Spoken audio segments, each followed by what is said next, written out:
Two. Yeah, what you know about going out? Head west, red legs, TVs, all up in the headrest. Tryna live it up, ride through, big a truck, piece all put it up. Stick a kid, make a what? Jig with a cut, sip Chris, spit it up. Hoes ride, get your nut tuck, can't get it up. I'm a big man. What's up, bros and broettes? MG, the BOD, episode 9 of Tellers. What's going on, brother? Beautiful sunny day. I'm in a great mood. Draft is over. We're going to go through a little bit of a recap here. Things couldn't be better, Joe. No, I totally agree, and we are catching like wildfire. First things first, we got a big announcement to make. Huge! Matt, MG, and I, we just linked up with Dynasty Sports Empire. Lawrence Marino, we want to thank you for the opportunity. Also, you can always find us at coffeetalkradio.com/football. Check us out, promote us, help you. People helping people. That's what we're about. And so, with new sponsors, all the sponsors out there, if you're watching us, email us, mgandthebot@yahoo.com. Because you need us. You need us. Yeah. We don't need you so much. I mean, we do. Well, a little bit. Let's get into it. Yeah, we want to get into it. Here's going to be the breakdown of the show. We want to talk about Tom Brady and the DEFLATE-GATE. Do we have to? Yes, absolutely. Okay. It's necessary that we do that. We want to talk about who had the best draft in our opinions, and then fantasy rookies that will have an impact on your season this year. Just never too early to talk fantasy. No, it's a year-round thing. It's magical, really. Magical. I love it. It's awesome. Tell me what you think about Tom Brady and DEFLATE-GATE. I'm sick of the topic. Right. It's got to be addressed, though. It has to be addressed. And for the simple fact that the Patriots think they can get away with anything. They think they're above the law. So this is why Roger Goodell needs to address this. And it's annoying that it's all over the news, but it has to be talked about, because people think that deflating the ball isn't a big deal. Whether you're right or wrong on that, I think it is a big deal. I know that you, before the show, we were talking about a fumble issue. Yes. The stat that I read was that since 2003, the Patriots have fumbled the ball the least amount of times in the NFL. So what that means is, not as far as passing the ball, but when the ball is in the player's hand and he's gripping it, the gripping of the ball, holding it to the chest, could be effective. 100%. If you could squeeze that football, 100%. your opportunities to hold the ball longer is greater. 100%. And who knows how long they've been doing this. Right. You know, in my opinion is, if you get caught once, like all these PED users in baseball, I don't know how long you've been doing it. If you're doing it now, who's to say that you didn't do it 10 years ago? Right, just that they got caught. Exactly. So you're Roger Goodell. Not as better rich, looking. Moderately. Okay. Not as good at hair. Can't speak as well. Yes, But you're right. in the same realm of possibility. So basically, I'm just Gabbola sitting here. making a decision as Roger Goodell. Okay. So What's your opinion? You call up Bob Kraft. Mr. Kraft, Roger, what's up, bro? You guys are talking about Palm Beach. Yeah, you're talking about the summer homes in Palm Beach, the 100-foot yacht. Hey, Bob, I got to give you a penalty. Give it to me. What is it? $1 million. I know that's light. I know where you're going with that, because you think that's light. $1 million, first round draft pick, Brady suspended 4 games. Crazy. It's going to be 6. It's going to be 6, but I think on an appeal, I think in Rodgers' head, he has 4. Because he's going to come out and say 6. They're going to appeal it. It's going to be dropped down to 4. Okay. If I'm Roger Goodell, I'm making $1 million a ball, which is $11 million. You did say that. I said it months ago. I'm going to stick to it, because the money goes to charity, and Bob Kraft probably has that in his sock drawer. I love the loss of draft pick. I hope it's multiple, because I can only help out the Packers and the Bills. And Tom Brady, 6 to 8 games with the appeal. I see 3 games. Wow. 3 games. But my problem with that is, opening night, Thursday Night Football, the whole world is watching. It's the Steelers and the Patriots. You're not going to have Tom Brady for opening kickoff. He's not going to be on the field. I'll tell you what, the NFL public relations team is going to go nuts. Well, they have to do this, though, Joe. Absolutely.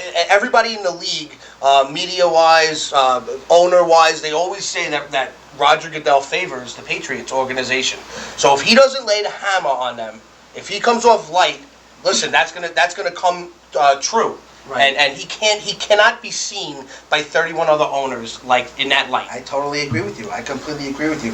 You have our opinions on DEFLATE-GATE. We'll see what really happens and what comes true. Roger, if you need us, always email us. Maddie, what's the email? mgandthebot@yahoo.com. We're here. Yeah, we want to help you, Roger. We're here for you, Roger. We'll do it for 1/10 of your salary. How about that? That's a bargain. That is a bargain. That's a bargain. It's a raise for me. It's like going to food shopping and getting a coupon. Yeah. Right out of the aisle. It's amazing. And he'd be getting 2 experts. Yeah. Speaking of experts, NFL draft. People, I'm not going to toot my own horn, but toot, toot! I got 8 correct. That's 25%. Expert level. Listen, you did get 8 correct. You beat me. Yes. I got 6 correct. That's not about beating you, because we're a team. We are a team. We're a team. But the point being is that I'm more than you. The point being is that all these quote-unquote experts that you all listen to, my man right here, Joey the BOD, squashed them. That's right. NFL.com. Good job, Joe. Thanks, brother. I appreciate it. And just so you guys know, I know it wasn't televised, MG did beat me last year. But this is what we do. It's a give and take relationship. Yeah. We just give important information to the people. Two great year minds. in, year out. That's what we do. Let's talk about who you thought had the best draft. In your opinion, Matt Gabbola, you're looking at all 32 teams. All 32 What do you like? teams. I think this draft surprised me very much. I thought there were going to be more trades. They weren't. Right. I think a lot of teams had a solid draft. I really do. I think a couple teams swung and missed, which is normal. Yes. But if I had to pick one, I think the Atlanta Falcons came out on top. Okay. I love the Vic Beasley pick. I mean, I think he is going to be a stud. And then when you go further down on their draft, Jalen Collins, he fell a little bit due to character issues, foot injury. He fell a little bit, but I think he's a hell of a player. Mm-hmm. And they addressed their with those 2 picks, they addressed their defense, which needed to be addressed. And I think those 2 can come in and start right away on that defense. They also addressed their running back. They picked Tevin Coleman from Indiana. And I think this is another good pick that, fantasy-wise, you might want to take a late-round flyer on this guy, because who knows who's going to be running the ball there. I know you're a big Devontae Freeman fan, but I think Coleman is going to challenge. Oh, absolutely. For snaps in that backfield. Absolutely. And not their last pick, but the other impact player I would say is the guy that you and our special guest Timmy Garcia have been touting for months and months is Justin Hardy. Yeah. He was one of my favorite players in this draft. Pure possession receiver. Not a lot of people know about him. Yeah, holds the ball. East Carolina guy. I hope he does great things. He's going to replace Harry Douglas, and he's got 2 great receivers to learn from, in Julio and Roddy White. For me, my favorite draft had to go to the Cleveland Browns. I know that they have not been producing great draft picks lately. They'll blow it. Justin Gilbert, Johnny Manziel, the list goes on.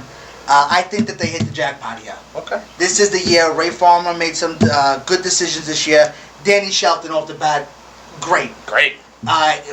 Phil Taylor from Baylor is a free agent after this year. They're going to have a nice little rotation there, 3-4. This kid is going to be a mainstay for years. Loading out at 2.0. Great. I firmly believe that. Cam Irving, you can never have enough offensive linemen. He was by far the best center in this draft, and the versatility. My favorite pick of theirs, and I'm going to bring up his name later, but Duke Johnson, running back from Miami. He's going to beat out Terrence West eventually, maybe not at first, but you're talking about a 3rd down back who can produce on special teams. One of their later picks, I believe it was the 4th or 5th round, Xavier Cooper, Washington State. They got tremendous up front with Shelton and Cooper. They're, like we said it many times before on the show, we both feel this way. You build a team from the inside out, and they're showing that they want to go that route. And that's a hard-nosed, tough division that they've. Oh yeah, you have that's old school football.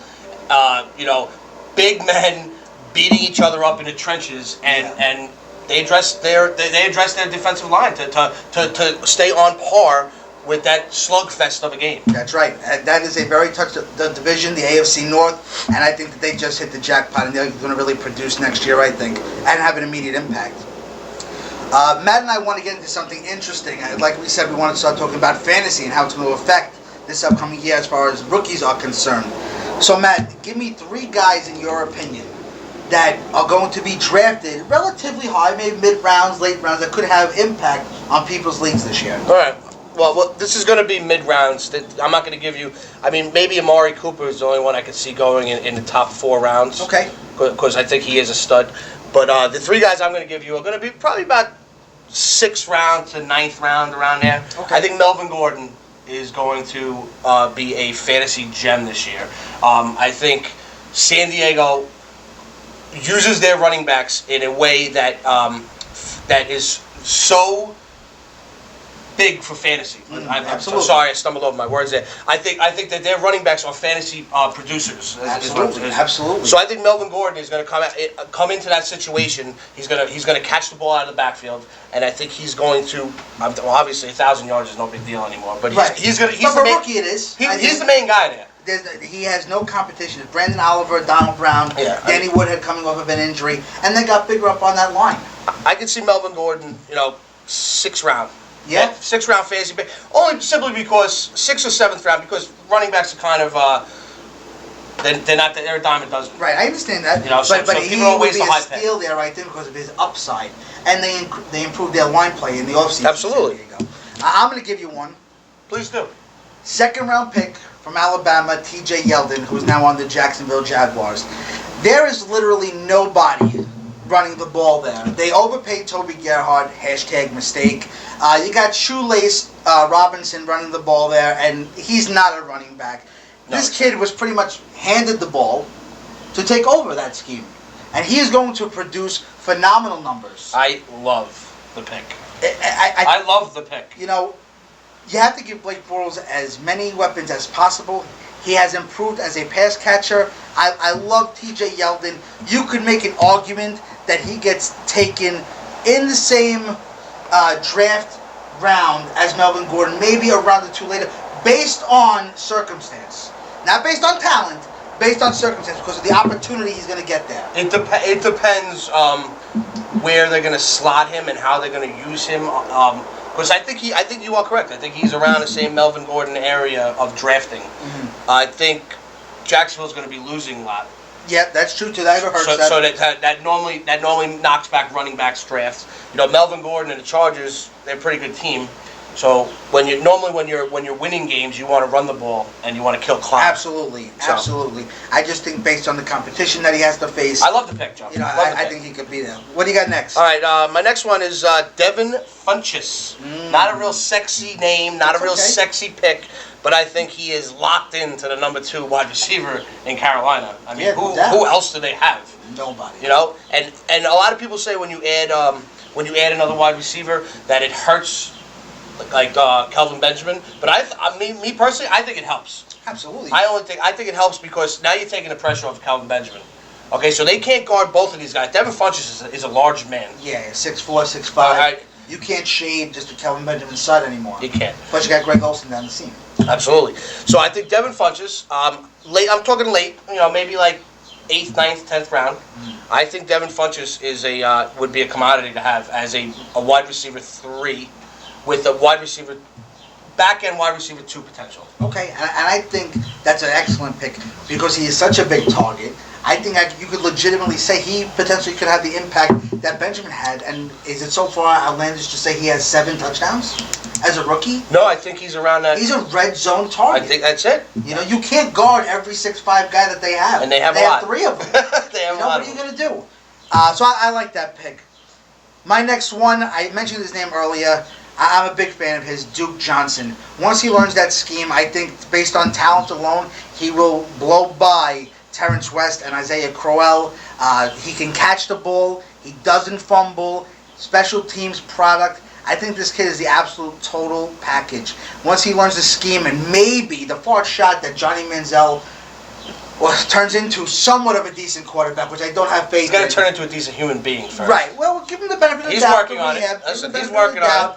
I just, based on talent, I think this is arguably one of the most well-rounded athletes in this draft, Duke Johnson. You've always been, I'll vouch for him.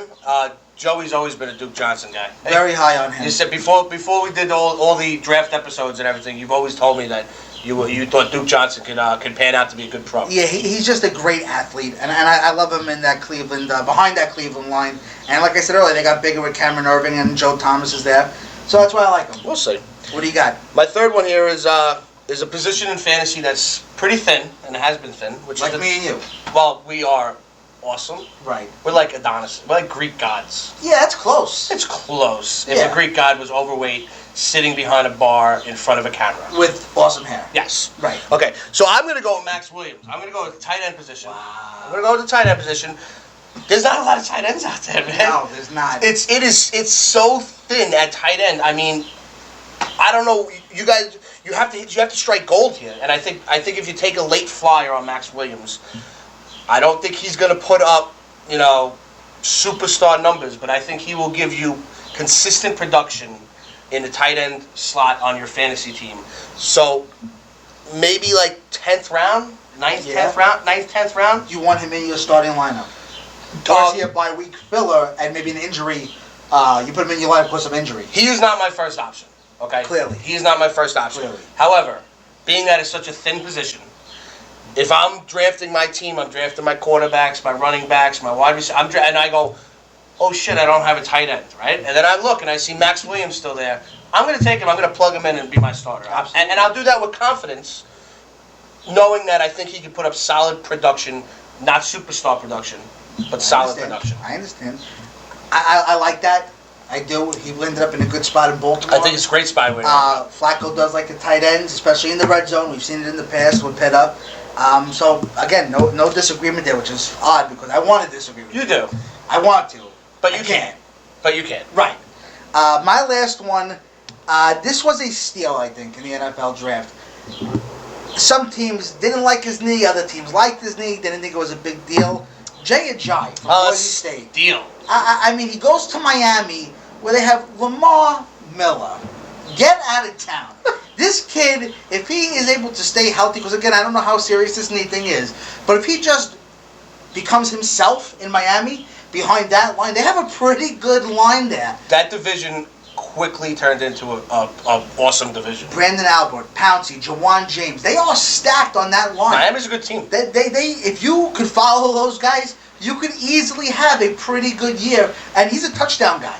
He runs with a lot of power. He's a big back. I love him. And I love the pick. And let's be honest, running backs' lifespans, in the NFL, are 4 or 5 years maybe. That's it. That's it. So, again, we don't know how bad his knee is, but if his knee can hold up for 3 years, 4 years, it's a steal. It's a value pick. It's a steal for them. And for me, for my money, I could definitely see him being taken in the 10th round. Yeah. Maybe as a bench guy, bye-week filler with upside. Maybe you play a matchup game, depending on where he ends up on the depth chart. I'm going to take him in front of you. Well, then you'll get punched on draft night. Simple as that. So you have our favorite picks. You have which teams we thought did best and our opinions on Deflate-Gate. We want to thank Dynasty Sports Empire, CoffeeTalkRadio.com/football, Lawrence Marino, Kevin Barbaro, MG, the BOD. Remember, as always, we don't know everything. However, we definitely know more than you. Come back May 25th. We'll see you on our next episode, episode 10. Take care, folks.